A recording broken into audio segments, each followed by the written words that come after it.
नमस्कार, मैं हूँ डॉक्टर गरिमा तिवारी। आप सभी का कलम बिलासपुर और रायपुर के इस संयुक्त सत्र में आप सभी का मैं स्वागत करती हूँ। यह बिलासपुर का यह 10वां सत्र है और रायपुर का यह 48वां सत्र है। और आज हमारे साथ कलम के इस सत्र में जो हमारे मेहमान हैं, वह लखनऊ के जाने-माने लेखक हिमांशु वाजपेयी जी हैं और उनके साथ बातचीत करेंगी नंदिता भास्कर जी। तो मैं सत्र की शुरुआत होने से पहले आपको थोड़ा-सा कलम के बारे में, हमारे मेहमान और सूत्रधार के बारे में एक छोटा-सा परिचय दे दूँ। कलम अपनी भाषा, अपने लोग, यह सोच और विचार है जिसके चलते कलम संवाद सत्र की शुरुआत हुई। कलम का यह मंच हिंदी लेखकों और उनके पाठकों के बीच सीधी बातचीत का अवसर प्रदान करता है। प्रभा खेतान फाउंडेशन अपनी साहित्यिक गतिविधियों से महिलाओं को सशक्त बनाने की दिशा में अथक प्रयास कर रहा है। कलम और इसी तरह के कई कार्यक्रम रचनाकारों और साहित्य प्रेमियों को एक ऐसा मंच मुहैया कराते हैं जहां वे एक दूसरे से इस विशेष सत्र में मिल सके। नए माहौल और चुनौतियों से तालमेल बिठाते हुए प्रभा खेतान फाउंडेशन ने एक कदम आगे बढ़कर अपने सत्रों को वर्चुअल कर दिया है ताकि पुस्तक प्रेमियों स्वास्थ्य मानदंडों का पालन करते हुए अपने घर में सुरक्षित माहौल में इन कार्यक्रमों का आनंद उठा सकें। फाउंडेशन की ऐसी समर्पित कई गतिविधियां भारत और दुनिया भर के 30 शहरों में निरंतर जारी है। और छत्तीसगढ़ में अभिकल फाउंडेशन है जिसके सहयोग से और प्रभा खेतान फाउंडेशन के सहयोग से हम कलम के इस सत्र को चालू रखते हैं। और आज के हमारे अतिथि लेखक हिमांशु वाजपेयी जी हैं जिन्होंने किस्सा गोई को पूरी तरह एक नया रूप दिया है। उनका कहना है कि उन्होंने प्राचीन उर्दू कहानी कहने के पुराने अंदाज दास्तान गोई को फिर से जिंदा कर दिया है। चौराहे और गलियों में चहलकदमी करते हुए उन्होंने किस्सा किस्सा लखनऊ से इस शहर की असली धड़कन से रूबरू कराया है। इसमें इस शहर की प्राचीन समृद्धि और समृद्ध सांस्कृतिक विरासत झलकती है। हाल ही में वह लोकप्रिय वेब श्रृंखला सीक्रेट गेम्स 2 में अपने कैमियो के लिए भी चर्चा में रहे हैं। उर्दू और हिंदी कविता तथा लखनऊ की लोक कथाओं के भंडार हिमांशु ने अवध अखबार में पर अपनी पीएचडी थीसिस पूरी की है, जो लखनऊ के नवल किशोर प्रेस से प्रकाशित होता था। आज हम हिमांशु के साथ समय के उस दौर में तो चलेंगे ही और उनकी जिंदगी के तमाम उतार चढ़ाव, काम, किस्से और लखनऊ तहजीबों से भी रूबरू होंगे। तो स्वागत है हिमांशु जी आपका कलम के इस सत्र में। और आज की जो हमारी सूत्रधार है, बातचीत करेंगे नंदिता भास्कर जी, उनके लिए भी मैं एक छोटा सा परिचय पढ़ दूं। बचपन से ही आपको साहित्य और कला से लगाव रहा है। आप आगे चलकर कांगड़ा शैली में गीत गोविंद, चित्रावली, शोध और विषय रहा। घर पर आप साहित्यिक माहौल मिला आपको, इसलिए कुछ कुछ लिखने की प्रेरणा आपको मिलती रही। ननिहाल सीतापुर के हिंदी साहित्य के इतिहास के रचयिता मिश्र बंधु हैं। कहीं अनकहीं नाम की कविताओं तथा पेंटिंग का संग्रह प्रभात प्रकाशन से अभी प्रकाशित हुआ है। 21 वर्षों से आप लखनऊ में ही रही हुई हैं और अभी कुछ समय के लिए बिलासपुर में निवास कर रही हैं। तो बहुत बहुत स्वागत है नंदिता जी आपका इस कलम के इस सत्र में। और अब मैं अपने सारे श्रोताओं का भी बहुत स्वागत करती हूँ जो आप समय निकाल के हमारे लिए हमारे इस कार्यक्रम को खास बनाने के लिए यहाँ पे उपस्थित हुए हैं। तो आराम से बैठ के आप इस कार्यक्रम का मजा उठाएं। और अब नंदिता जी और हिमांशु जी, यह मंच आप लोगों के हवाले। Thank you. नमस्कार, आप सभी का रायपुर कलम द्वारा आयोजित इस कार्यक्रम में बहुत बहुत स्वागत है। हम सभी प्रभा खेतान फाउंडेशन और अभिकल फाउंडेशन के भी आभारी हैं जिनके सहयोग से हम समय समय पर महान कलाकारों से रूबरू हो पाते हैं। जब मुझे गौरव जी ने कहा कि मुझे डॉक्टर हिमांशु वाजपेयी जी से गुफ्तगू करनी है तो मेरी तो कुछ समझ में नहीं आया कि मैं कैसे इतने कम उम्र में ज्ञान के भंडार हिमांशु जी से क्या कर पूछूंगी। लेकिन फिर हिमांशु जी की जिंदा दिली और सहजता मुझे याद आई तो मेरी हिम्मत पड़ी। हिमांशु जी जिंदा दिल होने के साथ साथ ऐसे इंसान हैं कि आप लोगों के सोचने के और जीवन जीने के अर्थों को बदल देते हैं। ऐसे हिमांशु जी का रायपुर कलम के मंच पर बहुत बहुत स्वागत है। हिमांशु जी, जब आप ये सब कह रही थी तो मुझे लग रहा था मेरे ही बारे में बात की जा रही है। अरे भाई, आप आपसे बात कर पाना, रूबरू होना तो लोगों का सपना है ये। हिमांशु जी, आप जो है वो लखनऊ की तहजीब, लखनऊ की जुबान, लखनऊ की पहचान को नई पीढ़ी तक पहुंचा रहे हैं। मैं अपनी बेटी से आज बात कर रही थी लखनऊ के बारे में, मैं आपके बारे में पढ़ रही थी तो वो भी जानने की इच्छुक हो रही थी। आपकी दास्तान गोई ना भूलने वाली दास्तान बन जाती है। हिमांशु जी के लिए कहना अतिशयोक्ति नहीं होगा कि आप हिंदी कविताओं, उर्दू की गजलों और अवधी लोक कथाओं का चलता फिरता संग्रह हैं। नव भारत के आपके कॉलम लखनऊआ बहुत फेमस हुआ था, उसी पे आपकी पुस्तक भी आई है। किताब है ये उसी जी जी जी परिवर्तित हुई है। यूं तो किस्से बड़े लोगों पे लिखे जाते हैं या लिखवाए जाते हैं, लेकिन आपकी जो पुस्तक मुझे लग रहा है इसलिए और भी महत्वपूर्ण है कि इसमें जनता के किस्से जनता के लिए लिखे गए हैं। नवाबों के भी किस्से, हाँ नवाबों के भी किस्से हैं, लेकिन जनश्रुतियों पे आधारित हैं, बिल्कुल आपके स्टाइल में, हिमांशु वाजपेयी जी की स्टाइल में। ऐसे हिमांशु वाजपेयी जी का मैं बहुत बहुत स्वागत करती हूँ। और मैं आज आपका पहला जो प्रश्न मैं आपसे पूछूंगी इसी पे है कि हमेशा हम सुनते आए कि लखनवी अंदाज, लखनवी जुबान, लखनवी नजाकत, नफासत, ये आपकी किताब जो है इसमें लखनऊआ शब्द आया है, तो इस लखनऊआ लखनवी में कुछ खास फर्क कुछ बताइए हमें। ये फर्क वही है कि लखनऊआ थोड़ा सा उसमें एक भदेश का रंग है, एक अवामी रंग है उसमें, यानी कि एक देसीपन है। तो लखनवी जब हम कहते हैं तो एक खास किस्म से एक सोफिस्टिकेशन, एक नफासत, एक लताफत हमारे सामने आती है और एक खास किस्म से तैयार की गई फिजा हमारे सामने आती है। जबकि लखनऊआ में एक सहजता है, यानी एक आम जो लखनऊ का इंसान है, जो लखनऊ का रहने वाला है, उसकी जिंदगी किस तरह से अपने शहर में गुजरती है और उसके मसाइल क्या हैं, उसकी अपनी सरगर्मियां क्या हैं, तो ये लखनऊआ जो लफ्ज है ये उसको एक तरीके से अपने अंदर समेटे हुए है। बहुत फर्क लखनवी और लखनऊआ में उस तरह कोई सैद्धांतिक फर्क नहीं है, एक ही चीज है। लखनवी जो लखनऊ में रहता है वो लखनवी है और जो लखनवी है वो लखनऊआ भी है। बस लखनऊआ कह करके ये इम्तियाज करने की कोशिश की गई है कि आम तौर पर जो लोग लखनवी, जब हम बात करते हैं लखनवी तहजीब, लखनवी तारीख, लखनवी अदा, तो इस पूरे दायरे में जिन लोगों को जगह नहीं मिलती है, नहीं मिल पाती है कुछ खास वजहों की वजह से, तो उन लोगों को शामिल किया जाए लखनऊआ की परिधि में। तो जैसा कि आपने पहले कहा कि ये किस्से जो हैं ये आम लोगों के हैं, तो लखनवी जब हम बात करते हैं तो आमतौर पर हमें नवाबीन के किस्से मिलते हैं, हमें ताल्लुकेदारों के किस्से मिलते हैं, हमें कुछ पैसे वाले अमीर लोग जो कि हजरतगंज में या आप गोमती नगर में रहते हैं उनके किस्से मिलते हैं। लेकिन ये जो किताब है इसमें थोड़ा सा चौक, थोड़ा चौपटिया, थोड़ा रकाबगंज, थोड़ा नखास, थोड़ा पांडेगंज, थोड़ा मौलवीगंज, इस तरह के इलाकों के भी किस्से हैं जहां पर शायद गोमती नगर वाले लोग या हजरतगंज वाले लोग न जाते हों या न जा पाते हों। तो ये उनकी एक आवाज है, इसलिए ये लखनऊआ हमने इसको कहा। बाकी तो पूरा लखनऊ ही एक अलग तरह की मौजूदगी रखता है, तो वो तो एक ही बात है जी। लेकिन देखिए हिमांशु जी, किस्सा गोई करना एक बात है जी और लिखना अलग बात है जी। आप पहले ऐसे किस्सा गो हैं जिन्होंने इतना सजीव चित्रण किया, कैसे आपने किया? मतलब सुना था नानी दादी से कहानियां सुनते थे, कैसे आपने किया इतना सजीव? नहीं, हम तो ऐसा नहीं मानते कि हम पहले हैं लखनऊ के हवाले से अगर बात करें, क्योंकि दो लोग हैं जो एक तरीके से मेरे गुरु हैं। उनमें से एक से हम कभी नहीं मिले, सिर्फ किताबों के जरिए मिले, और एक से हम बहुत मिले, बहुत उनके साथ बैठने का, उनसे सीखने का शरफ हासिल हुआ। तो सबसे पहले तो अमृतलाल नागर जी हैं, जो बहुत बड़े साहित्यकार लखनऊ के, और लखनऊ के क्या हिंदी साहित्य के बहुत बड़े साहित्यकारों में से। तो नागर जी के बारे में ये मशहूर था कि वो अपने आप में एक जीता जागता लखनऊ थे और उनकी शख्सियत पूरी तरह से एक लखनवी शख्सियत थी। और उन्होंने बहुत सारे नॉवेल्स लिखे जो कि लखनऊ की पृष्ठभूमि पर आधारित हैं, बहुत सारी कहानियां लिखी जो आधारित हैं।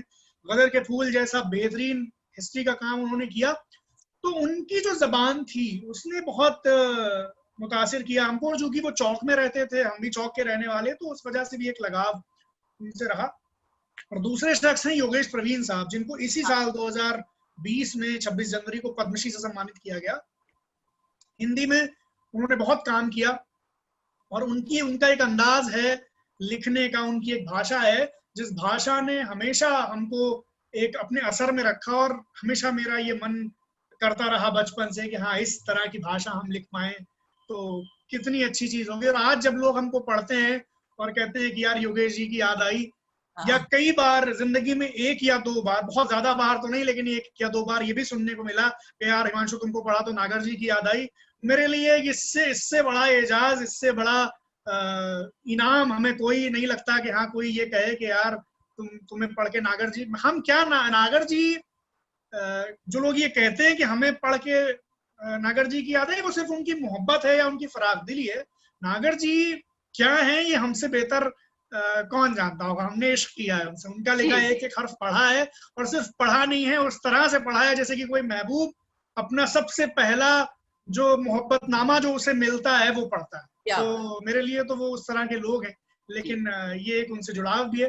तो इन लोगों को पढ़ा तो एक जहन बना कि हाँ शहर पर लिखना कितना खूबसूरत अमल हो सकता है, और वो शहर जो कि मेरा अपना शहर है, जो कि हिंदुस्तान के तमाम शहरों में एक इम्तियाज रखता है, एक अलग अपनी एक अलग पहचान रखता है। तो फिर उनको पढ़ के, यानी नागर जी को और योगेश प्रवीण को पढ़ के ये लगा कि हाँ जिस शहर में हम हैं वो एक खास शहर है, और एक काम, दुनिया में तमाम हसीन काम जिंदगी में किए जा सकते हैं, उनमें से एक हसीन काम ये भी हो सकता है कि आप अपने शहर के बारे में लिखें और बताएं। तो वो हम करने लगे तो यहाँ तक आ गए इस तरह से। जी। आप आपने बताया भी कि आप तो चौक, लखनऊ की चौक में आप बड़े पड़े हुए वहां पे, और जो लखनऊ का दिल है आपको तो पता ही है, चौक लखनऊ का दिल है जी। और आपकी आई थिंक किताब में भी आपके सब वहीं का ही सब किस्से हैं ज्यादातर, जहाँ की गलियों की आबोहवा में आपने बताया कि मानस के हंस के रचयिता अमृतलाल नागर और मशहूर शायर नूर बिहारी का रूह बसती है। तो कुछ चौक की गलियों के बारे में कुछ बताइए, कुछ साझा करिए वहाँ की बात। चौक इसलिए बहुत अहम है कि अभी तक, यानी 2020 जबकि हम ये समझते हैं कि पुरानी कदरें और पुरानी तहजीब या तो लगभग खत्म हो गई या फिर खत्म नहीं भी हुई हो, तो वो अब एक ऐसा माहौल बना जिसमें उन कदरों की या उस तहजीब की बहुत ज्यादा प्रासंगिकता नहीं लगती हमें पहली नजर में बज़ाहिर प्रथम दृष्टया, क्योंकि एक अलग तरह की दुनिया बन गई जिस दुनिया में तेजी है, एक बर्फ रफ्तारी है, एक आहिस्तगी नहीं है उतनी जितनी होती थी, या उस तरह की जबान नहीं है, या सबसे ऊपर वो मिली जुली कदरें नहीं है। जिस तरह से दुनिया में कशीदगी बढ़ी उसमें बहुत फर्क पड़ा, लेकिन फिर भी आज की डेट में भी चौक एक ऐसा इलाका है जहां अगर आप जाएंगी या कोई भी जाएगा तो उसे थोड़ी देर वहां गुजारने के बाद ये समझ में आ जाएगा कि ये जो इलाका है ये बाकी जगहों से, और खास तौर पे लखनऊ में भी, जो अब लखनऊ का दायरा बहुत बड़ा है, उस लखनऊ में भी कोई खास लखनऊ है तो ये जगह है। बहुत सारी वजह है। एक तो वहाँ का जो सेंस ऑफ ह्यूमर है, वहाँ की जो एक तरीके से पहले आपकी जो रविश है जो बहुत मशहूर है वो है, जबान है जो शायराना गुफ्तगू है, जो एक तरीके से जिसे हम कहते हैं कि कौमी यकजहती वो है, या जो एक पूरा एक रंगारंगी वहाँ के माहौल में शाम को होती है। ये सारी चीजें मिला करके चौक को एक तरीके से वाकई एक वो जगह बनाती हैं कि लखनवी तहजीब का सारा हुस्न जिस एक जगह पर सिमट आता है। चौक बहुत अहम जगह है और मेरा तो बचपन वहाँ गुजरा है, तो मेरे लिए तो खास जगह है। तो बिल्कुल। एक आपका वो किस्सा लखनऊ में वहाँ की गलियों को एक किस्सा है फूल वाली वाला। जी। वो जरा बताइए। असल में वो बहुत हमने सुनाया है, तो थोड़ा उसको सुनाते हुए हमें लगता है यार कि बार बार एक ही चीज। अरे नहीं, बहुत लोगों ने नहीं सुना होगा, मैंने भी नहीं सुना था पहले। असल में चौक का मामला क्या है कि जबान पे बड़ा काम किया गया वहाँ, और आज भी वहाँ ऐसे लोग हैं, मतलब मेरे जैसा आदमी जो बहुत जबान को संजीदगी से लेता है, लेकिन अभी भी चौक की तरबियत इस तरह की है कि अगर मेरे मुंह से कोई गलत लफ्ज निकले तो हो सकता है कोई बुजुर्ग हमको टोके कि भाई ऐसे नहीं होता है, ऐसा होता है। तो ये जो टोकने की आदत है ये वहां है जबान को लेकर के, और वो टोकते भी इस अंदाज में कि आपको बुरा नहीं लगता, आपको आप इस बात के लिए शुक्रगुजार होते हैं कि एक इंसान ने हमको टोका, यानी हमने अपने इल्म में कोई इजाफा किया। तो बहुत सारे ऐसे लफ्ज हैं कि जिनको हमने उस तरह से सीखा है। मसलन ये जो बहुत सारे लोग, अभी आप में से भी कुछ लोग बात कर रहे थे, तो नमस्कार बहुत सारे लोग बोलते हैं, और ये नमस्कार का जो रोग है ये असल में अमिताभ बच्चन जी ने इसको बहुत प्रसारित किया। लफ्ज है नमस्कार, नमः धनकार, विसर्ग संधि है और वो नमस्कार हो जाता है। विसर्ग संधि का नियम है विसर्जनीय से सा, तो वो सा बन जाता है और वो नमस्कार हो जाता है, उसको नमस्कार कहते हैं लोग। तो ये इस तरह से टोक देते हैं लोग वहां, तो भाई वो अगली बार इंसान दुरुस्त कर लेता है। तो ये एक किस्सा जो आप बता रही हैं, ये लखनऊ में एक फूल वाली, ये बेसिकली ये किस्सा चौक का तो नहीं है, ये अमीनाबाद का किस्सा है, लेकिन वो एक ही इलाका है पुराने लखनऊ का।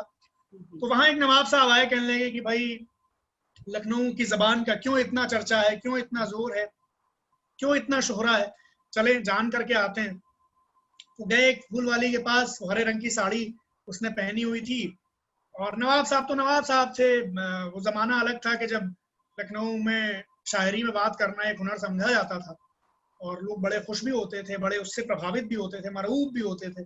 तो इनको लगा कि भाई ये एक खातून है और इनकी मैं तारीफ करूंगा शायराना अंदाज में, तो हो सकता है ये इम्प्रेस हो जाए।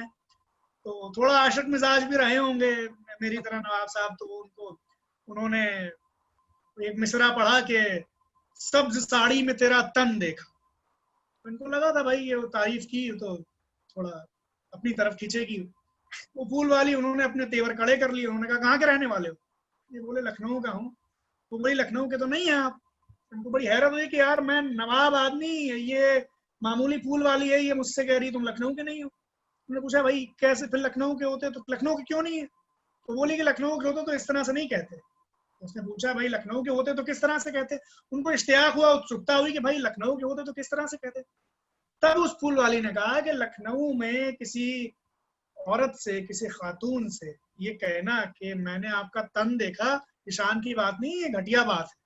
लखनऊ के होते तो यूं कहते कि सब्ज फानूस में एक शम्मा को रोशन देखा।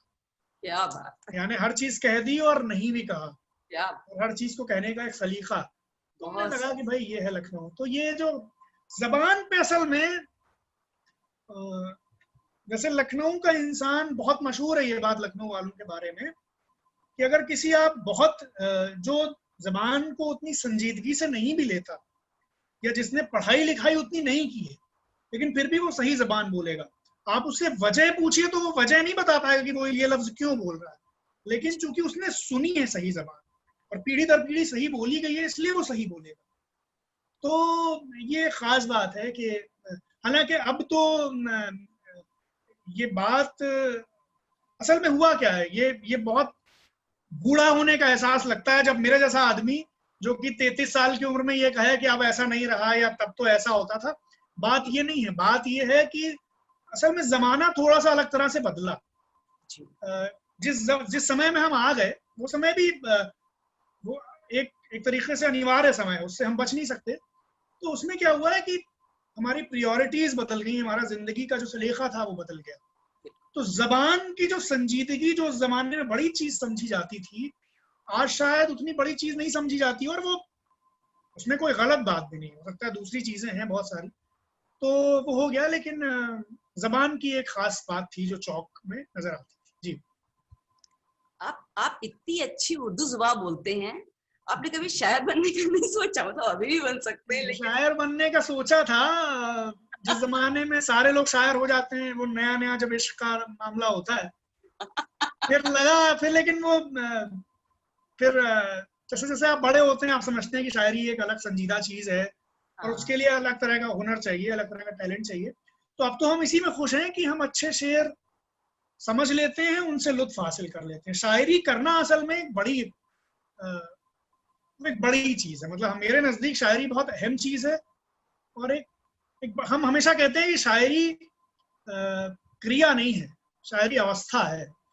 तो मेरे लिए शायरी बहुत बड़ी चीज है, और हमको मालूम है कि हम शायरी जब करते थे तब भी अच्छी शायरी नहीं करते थे। तो हमें ये सलीका था, शेर फहमी थी, हम जानते थे कि अच्छा शेर किसे कहते हैं, इसलिए ये समझ में आ गया कि भाई ये जो हम कर रहे हैं ये शायरी तो नहीं। फिर हमें लगा हम क्यों कर रहे हैं भाई, इतने सारे शायर हैं, ये सब क्या अपने लिए थोड़ी जाती तौर पर कह के गए।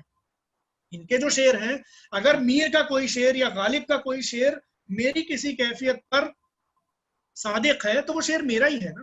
तो ये बात है जी। जब आपकी दास्तान गोई में काकोरी का किस्सा सुनते हैं हम लोग जी, 8 डाउन एक्सप्रेस ट्रेन वाला, जी, तो जब आप बयां करते हैं तो लगता है कि उस लम्हे में हम भी वहां हैं, हम लोग भी वहां हैं। कैसे इतना सजीव चित्रण कर लेते हैं आप? और आप आगे भी सोच रहे हैं कुछ और भी ऐसे सामाजिक समस्याओं पे आप कुछ करेंगे काम ऐसे ही? काम तो लगातार ही चल रहा है। कुछ कई सारी स्टोरीज हैं जो एक साथ हम लिख भी रहे हैं और कोशिश भी कर रहे हैं तैयार करने की। सजीव चित्रण कैसे कर लेते हैं जी, हम करते क्या है, ये हम आपको बताते हैं कि मतलब ये तो हमें अभी भी नहीं पता कि सजीव चित्रण कर पाते हैं या नहीं कर पाते हैं, क्योंकि बहुत सजीव करते हैं आप। बहुत सारे लोग हैं जो हमारे बहुत पसंदीदा हैं और हम जिनके जैसी कहानी सुनाना चाहते हैं तो वैसी नहीं सुना पाते। लेकिन हमें ऐसा लगता है कि कहानी हम वही सुनाते हैं जिस पर मेरा अकीदा, मेरा अपना कन्विक्शन होता है। यानी हम ऐसी कोई कहानी सुनाते ही नहीं है जिस पर हम खुद यकीन न रखते हो। तो इसीलिए शायद हम उतने कन्विक्शन से सुनाते हैं, तो शायद वो मेरे चेहरे पर या मेरे सुनाने के अंदाज में वो संजीदगी झलकती हो। परफॉर्मेंस तो बहुत अच्छी नहीं है मेरी, ये हम बहुत वस्तुनिष्ठ तरीके से, ऑब्जेक्टिव तरीके से जानते हैं।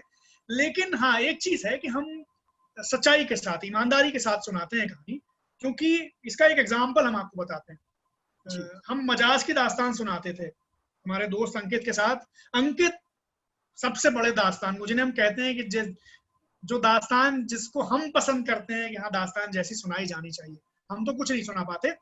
तो मजाज हम जब करते थे तो फैज अहमद फैज बहुत बड़े शायर हैं, मजाज से बड़े शायर हैं तरक्की पसंदों में। यानी पीडब्ल्यूए का पूरा जो आंदोलन था उसमें सबसे बड़ा शायर अगर कोई है तो फैज है, मजाज से बड़ा शायर है, इसमें कोई डाउट नहीं। हम फैज की दास्तान नहीं सुनाते थे, हम मजाज की सुनाते थे। तो ऐसा होता है जब आप बहुत कोई काम करने लगे तो आप उसमें इतना डूब जाते हैं कि आप उसको लेके इमोशनल हो जाते हैं। यानी तब आपके फैसलों में इमोशनलिटी इन्वॉल्व हो जाती है। तो अब कोई हमसे पूछे कि क्या मजाज फैज से बड़े शायर थे, तो हम कभी ये नहीं कहेंगे कि चूंकि हम मजाज में डूबे रहते हैं, मजाज पसंदीदा है, इसलिए मजाज को हम बड़ा बता दें। वो हमको मालूम है, लेकिन मेरा जो पर्सनल कनेक्ट था वो मजाज से ज्यादा था, फैज से उतना नहीं था। इसीलिए हमने जब कहानी सुनाई तो मजाज की सुनाई, और इसीलिए वो कहानी हम इतना डूब के सुनाते थे। तो ये एक वजह है कि हमने काकोरी केस इसलिए सुनाया है कि काकोरी केस में मेरी श्रद्धा है, एक तरीके की मेरा एक भाव है उसको लेकर के, जो कि भारतीय राष्ट्रीय आंदोलन बहुत बड़ा और बहुत इंपॉर्टेंट इवेंट्स हुए हैं उसमें। लेकिन जो काकोरी जिस तरह से हमें छूता है तो वो हम सुनाते हैं। और वो इकबाल का मिसरा है कि दिल से जो बात निकलती है असर रखती है, तो शायद वो दिल से निकलती है इसलिए कहीं असर भी रखती है। जी, दास्तान गोई आपने बताया आप अंकित जी के कारण इसमें जुड़े, तो आपको क्या लग रहा है कि आपकी सरपरस्ती में लोग जुड़ते भी जा रहे हैं उसमें, काफी लोग? नहीं, हमारी सरपरस्ती में तो नहीं जुड़ रहे हैं, क्योंकि हमें ये कॉन्फिडेंस अभी तक नहीं आया कि हम सिखा सकते हैं। हालांकि हमें मालूम है कि सिखाना एक जिम्मेदारी है और वो जरूरी भी है। यानी अगर बड़े अपने छोटों को सिखाएंगे नहीं तो चीजें आगे नहीं बढ़ेंगी। जरूरी है, हमने खुद सीखा है लोगों के पास जा जाके। लेकिन हमें ये भी लगता है कि सिखाने के नाम पे फ्रॉड नहीं करना चाहिए। यानी जो चीज आपको खुद नहीं आती है उसे आप दूसरों को नहीं सिखाना चाहिए आपको। तो अभी हमें हमारे अंदर वो कॉन्फिडेंस नहीं आया कि हम सिखा सकते हैं, यानी हम इस पोजीशन में हैं। जरूर जिस दिन आएगा उस दिन जरूर सिखाएंगे कि हम सिखाने की अहमियत से भी वाकिफ हैं। लेकिन हमें यही लगता है कि थोड़ा अपने लेवल पर पहले उसमें एक कन्विक्शन होना चाहिए कि हम सिखा सकते हैं। और हम लोगों के लिए तो बहुत प्रसन्नता की बात है कि हम रायपुर वाले, छत्तीसगढ़ वाले अक्सर आपको अपने बीच पा पाते हैं। छत्तीसगढ़ में भी प्राचीन भारत तक इतिहास छुपा हुआ है। बिल्कुल, बिल्कुल, बिल्कुल। जी, दक्षिण कौशल की राजधानी सिरपुर, और इधर रामचंद्र जी ने जहाँ पे दंडकारण्य में अपना बहुत समय बिताया, शबरी का मंदिर है, और हम हम तो लोग जितनी बार भी आए हैं, बहुत रायपुर बिलासपुर तो नहीं आने का मौका मिला, रायपुर आए हैं तो रायपुर में इतना जैसे एक शो हुआ था हमारा रायपुर में, ये काकोरी केस का ही, जी इतना अच्छे से सुना था वो लोगों ने। मतलब हम पहली बार तब आए थे रायपुर परफॉर्म करने के लिए, हाँ, और जिस खुलूस से और जिस मतलब जितना मुश्ताक होकर के सुना था रायपुर वालों ने, वो एक यादगार अनुभव है। और उसके बाद तो फिर एक दो बार और आए तो जितना अच्छा लगा, और वो रायपुर जाते हुए ये लगता ही नहीं है कि मतलब किसी ऐसे शहर में जा रहे हैं जहाँ कम आए हैं हम, यहाँ जहाँ सिर्फ 2 या 3 बार आए हैं। यानी जब हम भोपाल बहुत गए हैं, भोपाल में रहे हैं, और जी। रायपुर बहुत कम बार गए हैं, 2 या 3 बार, लेकिन गौरव भाई है वहाँ, और इस तरह के और दो चार लोग और हैं जिनकी वजह से लगता है कि यार ये यहाँ जा रहे हैं तो ये इससे एक अपनाइयत का रिश्ता है। तो रायपुर उस तरह से बहुत यादगार है। तो हम लोगों के लिए भी गर्व की बात होगी कि यहाँ का भी कुछ आप इतिहास निकाल के दुनिया के सामने रखें, कभी आप विचार करिएगा इस पे। मुझे हमें ये लगता है कि रायपुर का इतिहास या रायपुर की कहानी अगर कोई रायपुर वाला सुनाएगा तो वो बेहतर सुनाएगा। सुना हाँ, हम भी सकते हैं, लेकिन वो जो बात हमने कही ना आपसे, वो जो जी, दिल से जुड़ाव होने की बात, तो वो रायपुर वाला जिस तरह से सुना, जैसे हमें ये कॉन्फिडेंस था कि ये किस्से जो है चौक के, ये हम सुना सकते हैं क्योंकि हमारी जगह है ये, मतलब हम यहाँ बड़े हुए हैं, यहाँ खेले हैं, यहाँ की मिट्टी में बड़े हुए हैं, तो वो एक कॉन्फिडेंस अलग होता है। और जिस उस कॉन्फिडेंस से आप काम करते हैं तो अलग तरीके से। लेकिन बिल्कुल रायपुर की कहानी तो बिल्कुल सुनाई जानी चाहिए, और जरूर हमें खुशी होगी कि कोई अगर वहाँ का कोई शख्स जो है वो सुनाएगा, और कहीं मेरी मदद की जरूरत होगी तो हम जगह हाजिर। जी। और देखिए, लखनऊ शहरी अपने आप में बहुत कुछ है। इसकी शहर की धड़कन थोड़ा बहुत मैं जानती हूँ कि मैं पुराने लखनऊ से मैं नहीं हूँ, आप तो ज्यादा जानते होंगे। यहाँ के बाशिंदे भी अलग होते हैं, तहजीब भी अलग है। कुछ और बताइए ना पहले आप जैसी कोई चीज। नहीं, ये तहजीब तो बिल्कुल अलग है, और इसीलिए शायद इस तहजीब का इतना नाम हुआ, क्योंकि हिंदुस्तान में इतने सारे शहर हैं, उन शहरों में अगर लखनऊ को ही तहजीब का शहर कहा गया तो वो यूं ही नहीं कहा गया होगा, जाहिर सी बात है कि उसकी कोई वजह रही होगी। और असल में जब हम ये कहते हैं कि पुराना लखनऊ, नया लखनऊ, जिसे हम कहते हैं कि असल लखनऊ और अब जो लखनऊ नया बसा, तो वजह क्या है? असल में कोई तहजीब जब बनती है तो उसके बनने में कई पीढ़ियां लगती हैं, यानी कुछ खास तरह का अखलाक, कोई खास तरह की आदत, किसी खास तरह का व्यवहार, ये सब पीढ़ी दर पीढ़ी आगे बढ़ता है और तब जाकर के अपने उरूज पर पहुंचता है। तो जो लखनऊ आज हम जिसकी बात कर रहे हैं, जिस लखनऊ को हम अपने तसव्वुर में रखते हैं और जिसकी बातें होती हैं किताबों में या किस्सों में, उस लखनऊ को बनने में वक्त लगा। तो इसलिए ये जो नया लखनऊ है, ये भी हो सकता है कि आज से कुछ सालों बाद एक अलग अपनी पहचान बना ले। तो वो जो तहजीब, पुरानी तहजीब थी, जिसको हम आज कह रहे हैं कि आज शायद उसका हमें इंस्टेंट फायदा ना दिखता हो, इसीलिए शायद अब जमाना बदल भी गया, लेकिन उसकी एक अहमियत है जो देर तक रहेगी। वो आपकी शख्सियत पर एक देर तक रहने वाला असर कायम करती है, और एक ट्रांसफॉर्मेटिव इफेक्ट भी उसका होता है जो आपको बदलता है अंदर तक। तो पहले आपकी जो बात है, ये असल में इसके पीछे वजह ये है कि लखनऊ वाले सामने वाले को हमेशा अपने से पहले रखते थे, यानी उसकी सहूलत का ख्याल, उसकी सुविधा का ख्याल अपने से पहले रखते थे। तो इसके तमाम एग्जाम्पल्स हैं जो मिलते हैं हमें। पहले आप, हालांकि अब तो लोगों ने मजाक भी उसका बनाया कि वो नवाब साहब की गाड़ी छूट गई थी, पहले आप के चक्कर में, लेकिन ये लखनऊ ही था कि जो गाड़ी छोड़ सकता था अपनी पहले आपके चक्कर में, यानी दूसरे के लिए। तो 2 शेर मैं आपको सुनाता हूँ। एक शेर मजाज का ही शेर है और दूसरा शेर अमीर मीनाई का शेर है। ये आपको बता देगा, दोनों लखनऊ के शायर थे, और बता देगा कि लखनऊ में ये पहले आप किस तरह से आता है। तो मजाज का शेर है कि मिटते हुओं को देख के क्यों रो न दे मजाज, मिटते हुओं को देख के क्यों रो न दे मजाज, आखिर किसी के हम भी मिटाए हुए तो हैं। यानी जो मिटा हुआ आदमी है, जिसके सीने में दर्द है, वही दर्दमंद आदमी जो है वो दूसरे का दर्द समझ पाएगा। और दूसरा शेर अमीर मीनाई का है कि खंजर चले किसी पे, खंजर चले किसी पे तड़पते हैं हम अमीर, सारे जहां का दर्द हमारे जिगर में है। तो यानी किसी के साथ भी अन्याय हो, किसी के साथ भी अहित हो, तो हमें तड़प उठती है, क्योंकि हम जानते हैं कि किसी के साथ अन्याय होना ये अच्छी बात नहीं है। तो ये जो एक दूसरे आदमी को खुद से पहले रखने वाली जो बात है, ये लखनऊ में थी। और ये आपको मैं एक छोटा एग्जाम्पल बता रहा हूँ। लखनऊ में आप पानी के बताशे खाने जाएं किसी ठेले पर, जैसे पानी पूरी या गोलगप्पे कहते हैं लोग। अब वो जैसे आप गए, 4 लोग गए, तो वो वहाँ एक कायदा ये है जो कि कहीं लिखा नहीं है किताब में, लेकिन वो कायदा है पिछले कई 100 सालों से कि भाई वो अगर बताशे वाला आपको दोना देगा तो आपको वो दोना अपने हाथ में नहीं रखना है, वो आपको आगे बढ़ा देना है आपके पड़ोस में जो है। फिर वो पड़ोस वाला अपने पड़ोस में बढ़ा देगा, फिर वो अपने पड़ोस वाला उसके पड़ोस में बढ़ा देगा। तो इस तरह से, इसी तरह से जब बताशे भी आते हैं तो वो इसी तरह से जाते हैं कि भाई आप इधर से नहीं शुरू करेगा वो, यानी आप उससे कहते हैं कि आप उधर से शुरू करें, है ना। तो ये एक वजह। और अगर आप वो बताशा, अगर उसको आपने दोना दिया और आपने वो अपने हाथ में रखा और आगे नहीं बढ़ाया, या उसने आपको बताशा दिया और आपने खा लिया पहले, या तो आप तब खाएंगे कि जब सबके दोने में एक एक बताशा हो जाए, तब आप खाएंगे जो सबसे पहले खड़ा हुआ।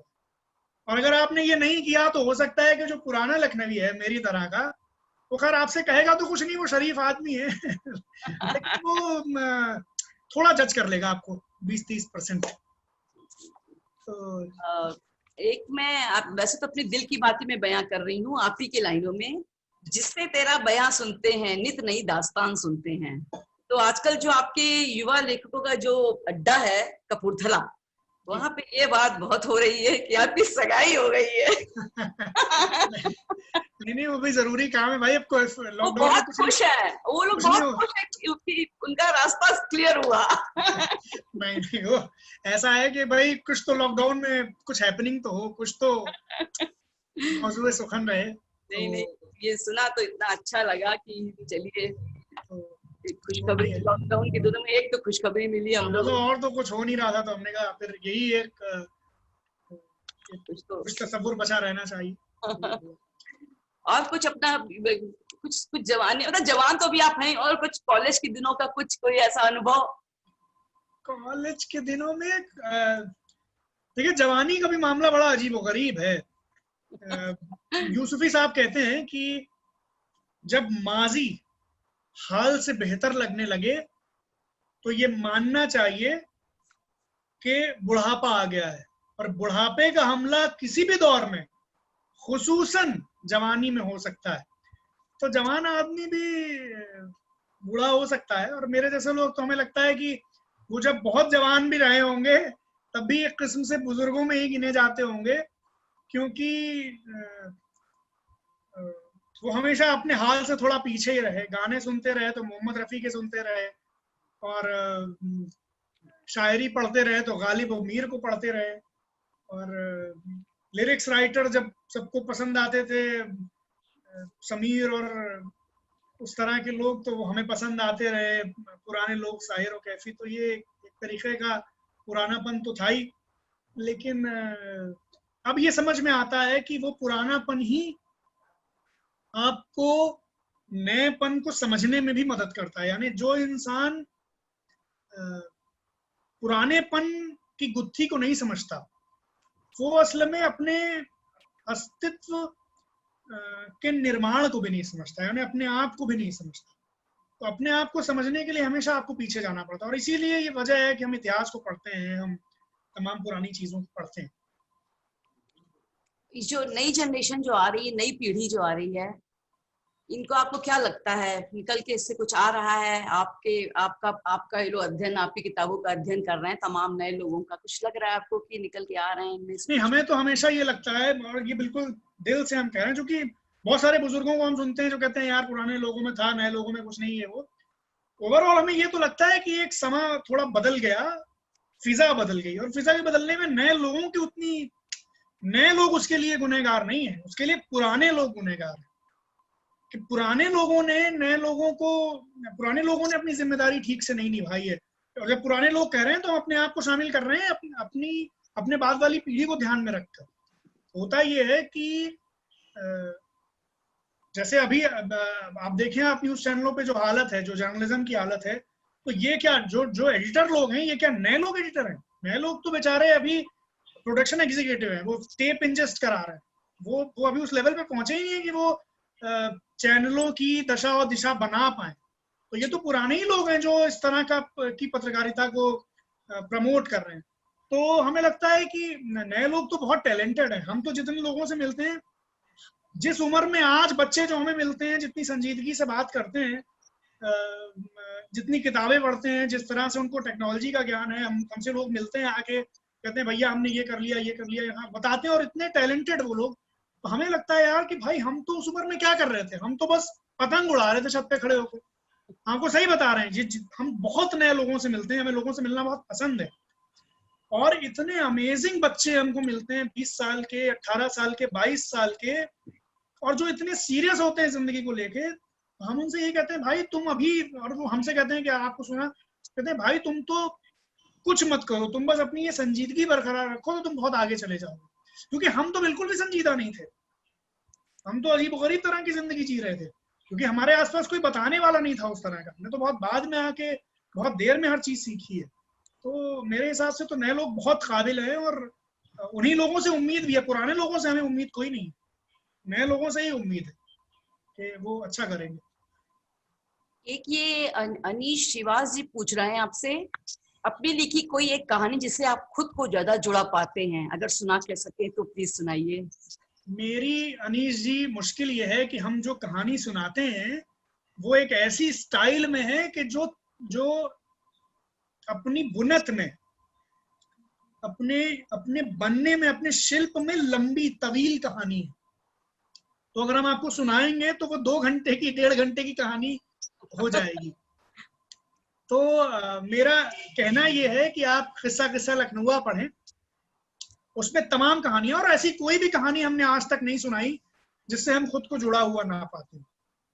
मतलब मेरे पास ऑफर थे सुनाने के, मेरे पास अवसर भी थे सुनाने के, हम सुना भी सकते थे, लेकिन नहीं सुनाई, क्योंकि हमें यही लगा कि हम आए जर्नलिज्म को छोड़ के, नौकरियों को छोड़ के क्यों आए दास्तान सुनाने में। तो इसीलिए आए कि हम अपने मन की बात सुना सकें, क्योंकि वो कैद हमें नहीं रखनी थी अपने अंदर कि यार हम बिना मन के कोई काम कर रहे हैं। बहुत साल किया हमने वो काम कि जब हम दूसरों की कहानियां सुनाते थे जिनसे हमें खुद जुड़ाव नहीं महसूस होता था, लेकिन अब नहीं सुनाता। जी, अब गौरव जी आपसे पूछेंगे शायद। जी गौरव जी। आप दोनों की बहुत बढ़िया चर्चा यहाँ पर चल रही है, और इस पूरे मसले को सुनते हुए मजा बहुत आ रहा है। हिमांशु भाई, लेकिन एक अहम चीज जो मुझे लगता है कि जानना बहुत जरूरी है, और आप हमारी युवा पीढ़ी के झंडा बरदार हैं। सो जिस समय आपने तय किया अपने करियर को मोल्ड करने का, और एक जर्नलिज्म से इधर आ रहे थे, तो क्या फैमिली सपोर्ट भी आपके साथ उसी तरीके से आपके पीछे था कि आप भाई जो मन का करना चाहते हो गो अहेड, या एक आम मिडिल क्लास फैमिली के साथ जो होता है कि भाई नहीं, नौकरी चाकरी एक फिक्स की जाए, बढ़िया कंपनी में नौकरी की जाए और फिर अपना फ्यूचर फिक्स किया जाए, कैसा था आपके यहाँ का माहौल? तो जो आपने कहा झंडा बरदार युवा पीढ़ी के, तो मजाज का शेर याद आ गया हमको। मजाज का शेर है कि जिसको खुद अपनी खबर नहीं रहती उसको सालार कारवां न बना। तो यहाँ तो मेरा हाल वो है। लेकिन अब दूसरा सवाल, जो संजीदा सवाल है, वो ये है, हमारे घर, जैसे आपने कहा बिल्कुल सही बात है कि जब हमने ये कहा कि अब नौकरी नहीं करनी है, अब दास्तान गोई करनी है, जो कि उस जमाने तक तो बिल्कुल भी एक प्रोफेशन के तौर पे नहीं था। स्टोरी टेलिंग एक प्रोफेशन था नहीं तब, जब आज से 8 साल पहले हमने ये तैयारी शुरू की थी। लेकिन दो चीजें मेरे घर वाले मेरे बारे में जानते थे। एक, वो ये जानते थे कि ये उनको ये पता था कि ये अलग है, इसका मिजाज अलग है, ये अलग काम करेगा, और जो काम ये करता है उसमें इसको थोड़ी चीजें समझ में आती हैं और ये कर लेता है।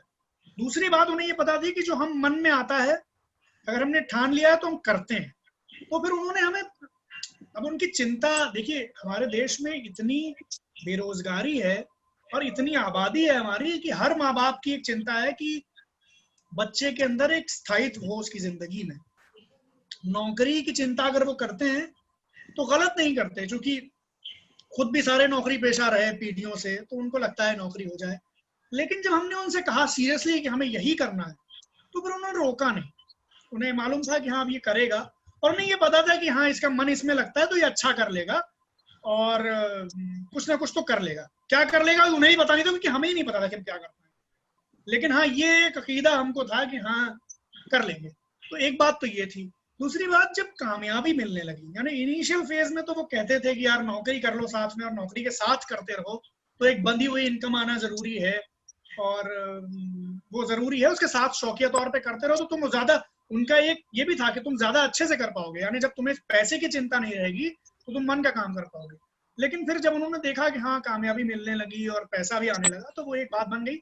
अभी जैसे ये जो चिंता है नौकरी वाली, ये तो क्योंकि पिताजी हमारे टीचर है ना, सरकारी टीचर, बाबा हमारे नौकरी में, सारे ताऊ जी चाचा हमारे सब नौकरी में, तो ये बात तो अभी भी निकल के आती, क्योंकि हमने पीएचडी कर रखा और पीएचडी बड़े अच्छे से किया था, एक अच्छे टॉपिक पे किया था। तो मैंने कहा कि भाई, तो अभी भी ये बातें पूरी तरह से खत्म नहीं हुई हैं कि हमसे ये ना कहा जाता हो कि हाँ नौकरी ज्वाइन कर लो। वो कहा जाता है, जैसे अभी अभी लॉकडाउन है, अभी शोज नहीं हो रहे, अभी हम ट्रेवल नहीं कर रहे, तो अब इस तरह की बातें अब कभी कभी आती हैं कि हाँ भाई नौकरी कर ली होती तो तुम बढ़िया, ठीक है। लेकिन उतना मतलब हमें ये लगता है कि हमें उतना प्रेशर नहीं डाला गया घर में कभी। जैसे अगर घर वाले न चाहते कि हम ये कर पाए, तो फिर वो इतना प्रेशर तो डाल देते कि हमें मुश्किल होती। उन्होंने बात अपनी कही, और उस बात में एक चिंता थी जो कि जायज थी, लेकिन ऐसे माहौल नहीं बनाया कि हमें मुश्किल हो जाए कि हम क्या करें। तो उस तरह से बहुत सपोर्ट भी किया। मम्मी ने तो बहुत ही ज्यादा किया, क्योंकि उनका रुझान था लिखने पढ़ने में। और उसके बाद जब एक लेवल हमने पार कर लिया, तो फिर सबका सपोर्ट हमें हो गया। उन्हें लग गया कि हाँ ये कुछ अहमियत है काम की। जी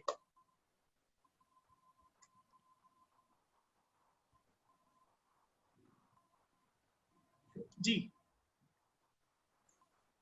Gaurav you are on mute.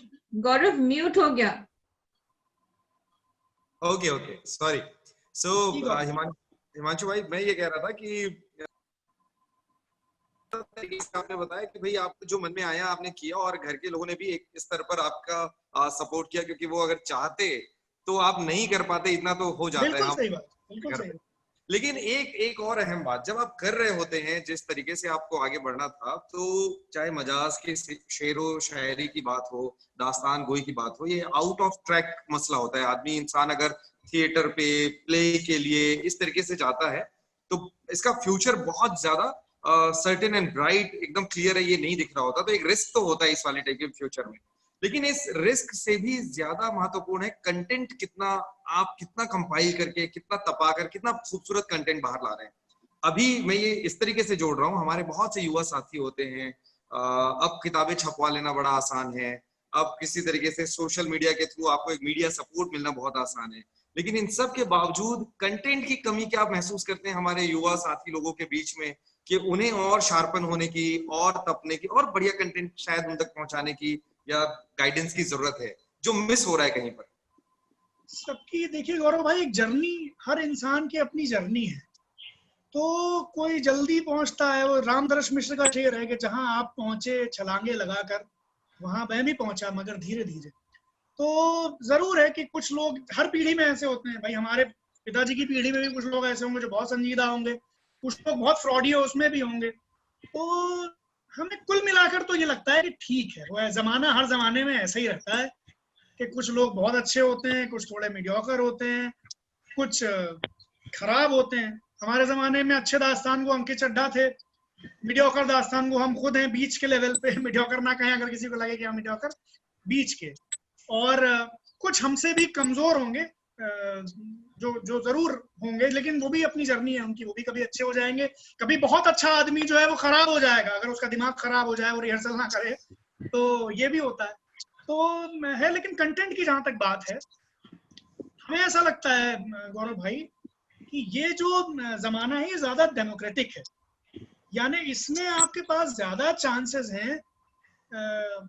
जैसे हम जिस जमाने में बड़े हो रहे थे, उस जमाने में एक तो ये कि आसपास बताने वाले लोग बहुत ज्यादा नहीं थे सीनियर के लेवल पे, किसी जिनसे कोई काउंसलिंग हम चाह पाए किसी भी मसले पर। जैसे माँ बाप हैं, माँ बाप भाई एक खास तरह से वो भी बड़े हुए हैं, एक खास तरह की संस्कृति में, तो उन्हें जो नॉलेज है वो अपनी दुनिया की है और उसके बाहर की नहीं है।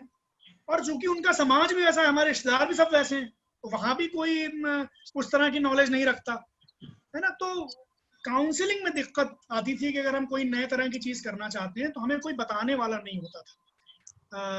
गूगल भी उस जमाने में, हालांकि गूगल तो था लेकिन वो हमारा तो वो जमाना था ना कि साइबर कैफे जाके इंटरनेट यूज करके, और गूगल भी, इंटरनेट का इस्तेमाल भी नहीं आता था ठीक से। तो ये सब था। आज के जमाने में क्या है कि अगर आपके पास कोई भी बताने वाला नहीं है, तब भी आप गूगल के जरिए बहुत सारी चीजें समझ सकते हैं। यूट्यूब पे लोगों ने बाकायदा पानी कैसे उबालना है ये भी डाला हुआ है, तो आप उससे भी सीख सकते हैं। और सोशल मीडिया आ गया तो वो भी एक डेमोक्रेटिक स्पेस हो गया कि अगर टैलेंट है आप में, आप ये भी कह सकते हैं कि बहुत सारे मीडियोकर लोग भी लिखने विखने लगे, लेकिन वो तो हमेशा से होता था। लेकिन अच्छी बात क्या हुई है कि अगर कोई जो वाकई टैलेंटेड आदमी है तो उसको कोई नहीं रोक सकता, उसको कोई संपादक नहीं रोक सकता, कोई नहीं रोक सकता। वो फिर अपना वीडियो बना के डालेगा 2 मिनट में और चल निकलेगा मामला उसका, या कुछ लिखेगा चल निकलेगा। तो इस तरह से ये दुनिया अच्छी है।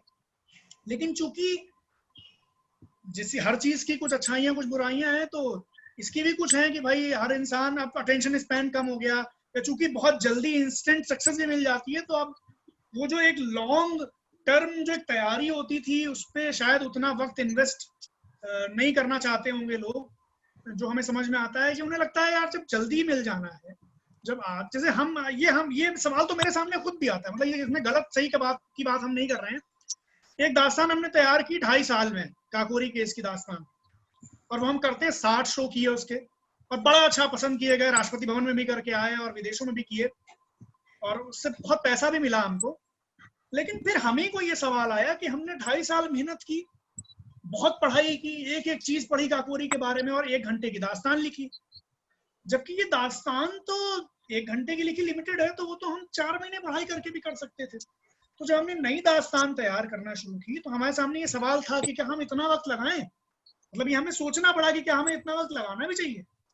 तो ऐसे ही उन लोग को भी लगता होगा भाई कि हम क्यों इतना 10 साल लगाएं एक चीज में, जब हम जल्दी से कोई चीज, और जब आप जल्दी करेंगे तो देखिए कोई कुछ चीजों को पकने में टाइम लगता है ना, मतलब उसमें उतना अब मतलब अगर आम गर्मी में आता है तो गर्मी में ही आएगा ना, जून में आएगा। अब आप चाह लेंगे नहीं आप कोई दवा डाल के जनवरी में आम ले आए, तो वो आम फिर जनवरी वाला ही होगा, फिर मजा नहीं आएगा उसमें। तो धीरे धीरे रे मना धीरे सब कुछ होए, माली सींचे 100 घड़ा रो तावे फल हो। कुछ चीजों में वक्त लगता है, तो ऐसे ही वक्त लगेगा और सही हो जाएगा। ये प्यार का पहला खत लिखने में वक्त तो लगता है, नए परिंदों को उड़ने में वक्त तो लगता है। वक्त तो लगता है, अरे बहुत वक्त लगता है भाई। रफ से फेयर करना, मतलब वो एक अजीब अमल होता था भाई कि इतना कॉन्फिडेंस हमें तो नहीं लगता किसी में रहा हो कि उसने पहला खत लिखा और एक बार में फेयर कॉपी बना के और दे दियो, बहुत टाइम लगता है उसमें। हाँ ठीक बात है। एक युवा साथी, मतलब कुछ लोग हमारे सवाल आपसे पूछना चाह रहे हैं। ऋचा मिश्रा जी हैं, उनका सवाल आया है, हिमांशु जी आपके किस्सा गोई का एक अंदाजे बयां अगर आप सुनाएं तो बहुत अच्छा लगेगा। मैं इस सवाल को, मतलब सिंपल ही सवाल है लेकिन मुझे लग रहा है कि इसमें मैं हल्का सा ऐड कर देता हूँ कि आपकी ये जो जर्नी हुई, इस जर्नी का कोई मजेदार वाकया सुनाइए आप। जब आपने तय कर लिया कि आप तो दास्तान सुनाएंगे, तो जो पहला शो के पहुंचते तक की कोई मसला बताइए। नहीं, मसले तो इसी तरह के होते थे कि भाई रिश्तेदार हमारे या जो जान पहचान के लोग हैं उनको समझ में नहीं आता था कि हम करते क्या है। दास्तान गोई जब हम कहते थे कुछ को समझ, पर दास्ताने गोई लोग कहते थे, या दस्ताना भी कहते थे, या दास्तानगी कहते थे, कुछ लोग दीवानगी कहते थे। तो ये सब तो जो प्राइमरी दिक्कत आई वो तो ये समझाने में आई कि हम करते क्या, और वो आज तक आ रही है ये दास्तान गोई क्या चीज है। और बाकी तो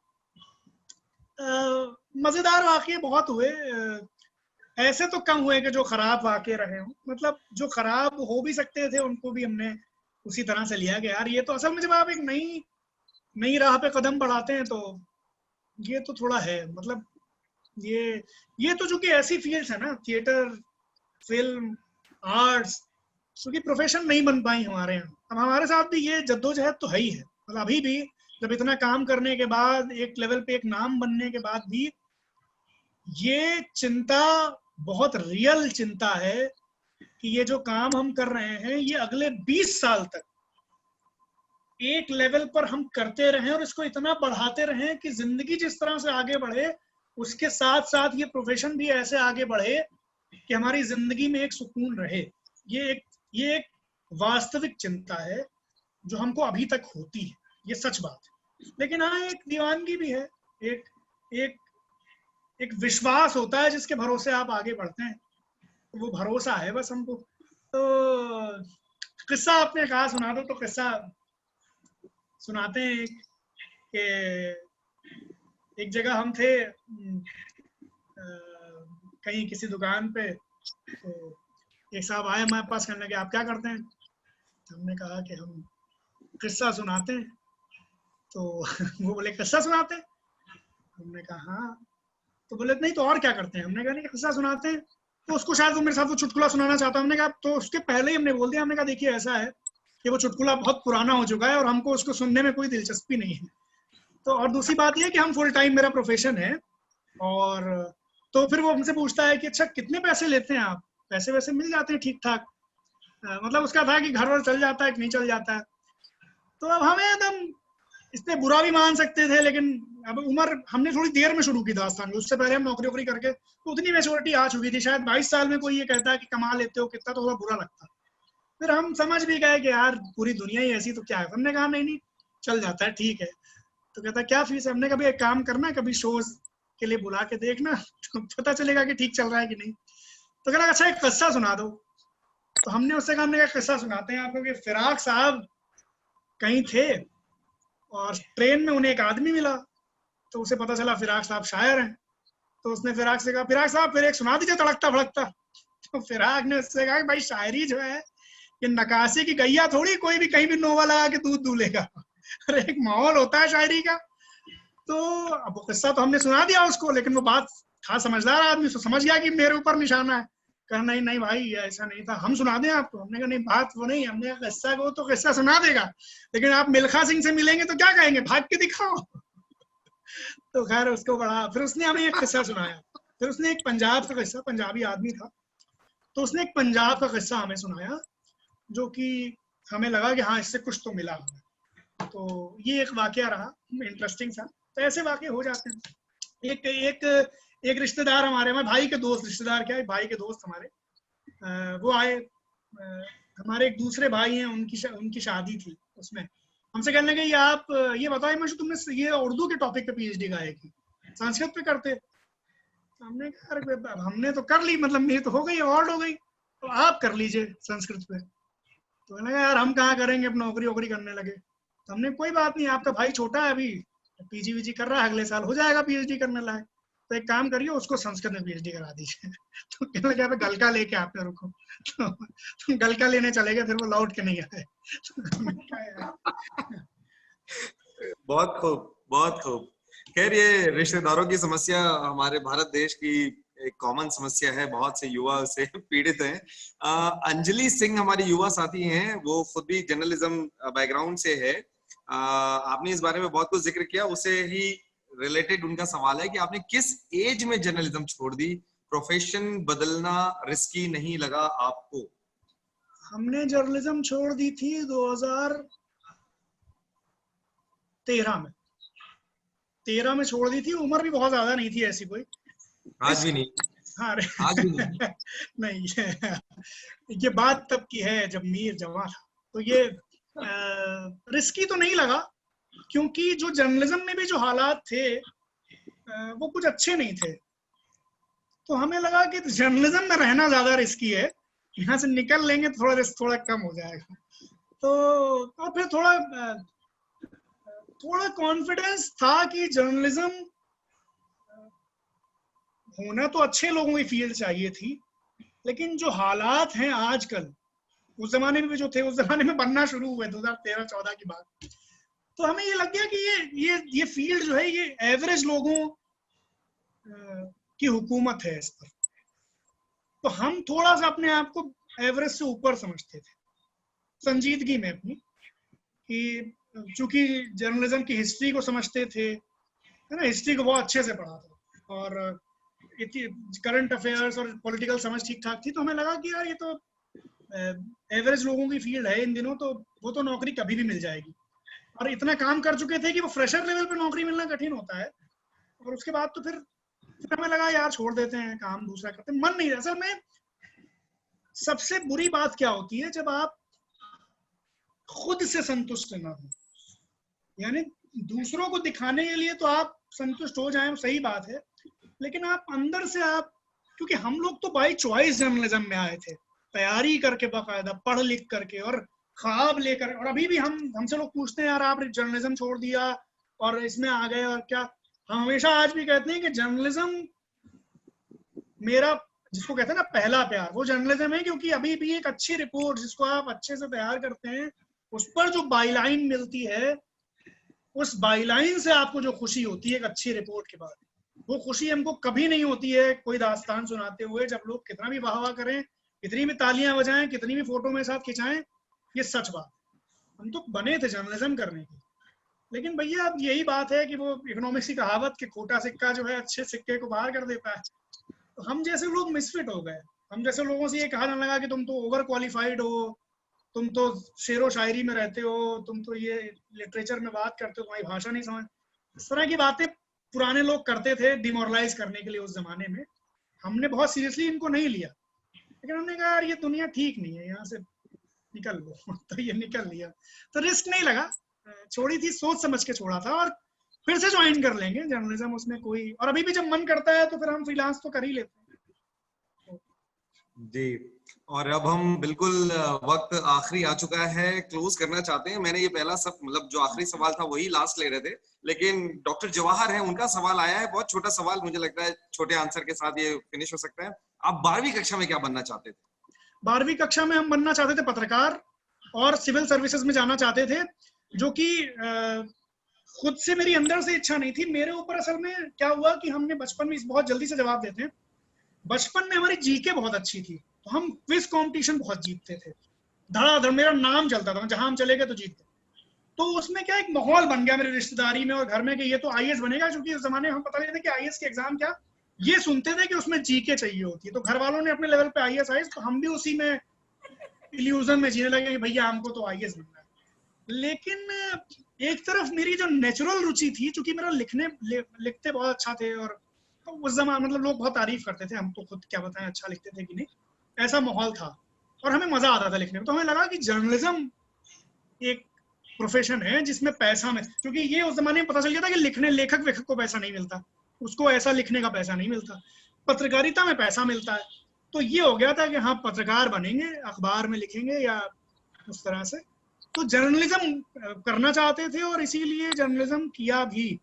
मतलब उसमें कोई डाउट नहीं था। वो आईएएस वाली बात तो इसलिए कि घर में एक माहौल था, तो उसमें हम भी हो जाते हैं कि नहीं नहीं तो करना है, घर वाले कह रहे हैं। लेकिन जो अंदर से बात थी वो जर्नलिज्म में ही थी, और वो किया भी, जितने दिन किया अच्छा किया, उससे हम संतुष्ट हैं कि हमने जितना भी किया थोड़ा बहुत अच्छा जर्नलिज्म किया, खराब काम नहीं किया। यानी जब अपनी पत्रकारिता वाली फाइल हम देखेंगे तो हमें ये तसल्ली रहेगी कि हमने कम काम किया लेकिन अच्छा किया। जी नहीं, आपने बहुत शानदार काम किया है सर। कम नहीं कहा जाता, कम और ज्यादा भी नहीं है। ये तो मसला मुझे लगता है कि आप सोसाइटी में जिस स्तर का डेंट लगाते हैं वहां से इसे आंकना चाहिए कि ये कम या ज्यादा है। और हम इस तरीके से इस पूरे सेशन के आखिरी में आ चुके हैं। मेरी जिम्मेदारी बनती है और मेरा कर्तव्य बनता है कि मैं आप लोगों के प्रति आभार व्यक्त करूं, क्योंकि कलम रायपुर का ये 48वां सत्र, कलम बिलासपुर का ये 10वां सत्र, क्योंकि कोविड की वजह से हम इसे ऑनलाइन कंडक्ट कर रहे हैं। वरना हिमांशु भाई को हम बिल्कुल अपने उस सेशन में जिसमें रूबरू होते हैं हम वहां पर वही बुलाना चाहते थे, और बहुत समय से ये पेंडिंग चल भी रहा था। तो बहुत बहुत शुक्रिया हिमांशु। बहुत मजा आया, बहुत। नंदिता जी आपका भी शुक्रिया, आपने बड़े अच्छे सवाल पूछे। और रायपुर, हमने कहा ना कि रायपुर बिलासपुर ये वो जगह है जिनसे दिल को एक उनसियत है। तो गौरव भाई, एक तो ये मेरे बहुत पसंद, मतलब कुछ लोग ऐसे होते हैं जो आप के बहुत पसंदीदा होते हैं, मतलब उनका ख्याल भी आपके अंदर एक सकारात्मकता को लाता है। तो मेरे लिए गौरव भाई वो हैं। तो ये थे यहाँ पे, तो वैसे ही अपना सेशन, और अब तो कलम से भी इतने सेशन हमने कर लिए और इतने अच्छे अनुभव रहे कि कलम से भी अब उस तरह का जुड़ाव है कि हालांकि बदनाम भी हो गए, हम टाइम नहीं निकालते हैं, लेकिन ऐसा नहीं है, कोशिश करते हैं और बिल्कुल आगे भी करेंगे। बहुत शुक्रिया आप सबका, जो लोग सुन रहे हैं ऑडियंस में भी, उन सबका बहुत शुक्रिया। अगर कोई सवाल रह गया हो तो फेसबुक पर या ट्विटर पर या इंस्टाग्राम पर हम थोड़ी देर के लिए पाए जाते हैं, वहां भी आप जुड़ सकते हैं, पूछ सकते हैं। और नंदिता जी आपका शुक्रिया मैं भी देना चाहूंगा। हिमांशु भाई ने मेरा जिम्मा तो उठा ही लिया था, आपको मेरे बिहाफ में आपको शुक्रिया किया। हम इसलिए जानबूझ के आज नंदिता जी से बातचीत करना चाहते थे कि नंदिता जी लखनऊ से होकर के अभी रायपुर में है। हमें हिमांशु भाई के लखनऊआ साहब से बात कर रहे हैं जिनका लखनऊ से ताल्लुकात है, तो हमने सोचा क्यों ना ये दोनों शहर का जो केमिस्ट्री है ये उन लोगों को बुला दिया जाए। वरना हमको ईमानदारी से ये बात कहें तो इस बात का डर भी था हमारे मन में कि तहजीब की बात हो रही है, हमसे तहजीब में कुछ ऊपर नीचे हो गया नहीं। तो हिमांशु भाई नाराज हो जाएंगे। तो दो लखनऊ वालों हिमांशु जी सब संभाल लेते हैं, हम लोग की सारी गलतियां हिमांशु जी संभाल लेते हैं। देखिए वो नियते दिल जो है ना वो बड़ी चीज है, बाकी तो सब बिल्कुल। तो एक बार पुनः प्रभा खेतान फाउंडेशन, अभिकल्प फाउंडेशन, हयात रायपुर, नई दुनिया बिलासपुर, एहसास वुमन, गरिमा जी हमारे साथ थी प्रोग्राम के पूरे स्टार्टिंग में, अभी भी साथ है। तो आप सभी का मैं हृदय से आभार व्यक्त करता हूं। और ये सभी एक संयुक्त प्रयास से कलम को लेकर के जो हमारी कोशिश हो रही है कि हिंदी साहित्य में अपनी भाषा, अपने लोग, इनके साथ मिलकर एक ऐसा मंच हम तैयार करें जहां पर अलग अलग जॉनर के जो लेखक हैं, कवि हैं, उन सबसे मिलें, उनसे बातचीत करें, उन्हें उनके किताबों के इतर भी उनके जिंदगी के पर्सनल हिस्सों के मामले में हम जानने की कोशिश करें और नई चीजें सीखते हुए एक ऐसा मंच तैयार करें ना उसमें किसी उम्र की बाधा हो, ना कोई वाद का टैग हो, ना ही कोई एक मठ या मठाधीश इस तरीके के शब्द भी साहित्य के साथ और स्पेशली हिंदी के साथ चलती है। वैसे कोई भी चीजें जो स्थापित हो गई हैं उसे तोड़ते हुए एक नया मुकाम हम हासिल करें, एक नया आयाम बनाएं। और हमें बहुत खुशी है कि पूरी दुनिया भर में कलम को इतना प्यार मिला है और ये प्यार जो मिला है या कलम ने अपनी अनूठी पहचान बनाई है, इसका श्रेय जाता है हमारे सब उन तमाम लेखकों को, हिमांशु भाई जैसे लेखकों को जो अब तक इसमें शामिल होते रहे, न सिर्फ रायपुर बिलासपुर में बल्कि देश के दूसरे शहरों में भी। और खास तौर पर रायपुर को लेकर के अगर हम बात करें और बिलासपुर को, तो छत्तीसगढ़ के सबसे अनूठे लिटरेचर प्रोग्राम के रूप में कलम ने अपनी जगह बना ली है। पिछले 5 सालों में हम अर्धशतक पूरा करने वाले हैं। अगले 2 सत्र में हमारा 50 प्रोग्राम जो है वो 50वां हिस्सा वो पूरा हो जाएगा। तो ऐसे एक एक करके हमारे भी किस्से बढ़ते जा रहे हैं। किस्सा कमलौआ हो सकता है हमारा, लखनऊआ ना होगा तो मैं सभी के आयोजन समिति की ओर से आप सभी के प्रति हृदय से आभार व्यक्त करता हूं। आप सभी का बहुत बहुत शुक्रिया, बहुत बहुत धन्यवाद कि आप इस पूरे प्रोग्राम में शामिल हुए और इसे आप लोगों ने सफल बनाया। हिमांशु भाई आपकी उधारी अभी भी है, आपको हम फिर से बुलाएंगे, हम रायपुर आना है आपको। बिल्कुल आना ही आना है, बिल्कुल। शुक्रिया सभी लोगों का, बहुत शुक्रिया। शुक्रिया नंदिता जी, बहुत बहुत शुक्रिया आपका और सभी दर्शकों का जो हमारे साथ जुड़े रहे इस पूरे सत्र में, जिन्होंने सवाल पूछा, आप सभी के प्रति मैं आभार व्यक्त करता हूं। बहुत बहुत शुक्रिया। अगली बार नए लेखक के साथ जल्दी मिलते हैं कलम के नए सत्र में। Thank you so much.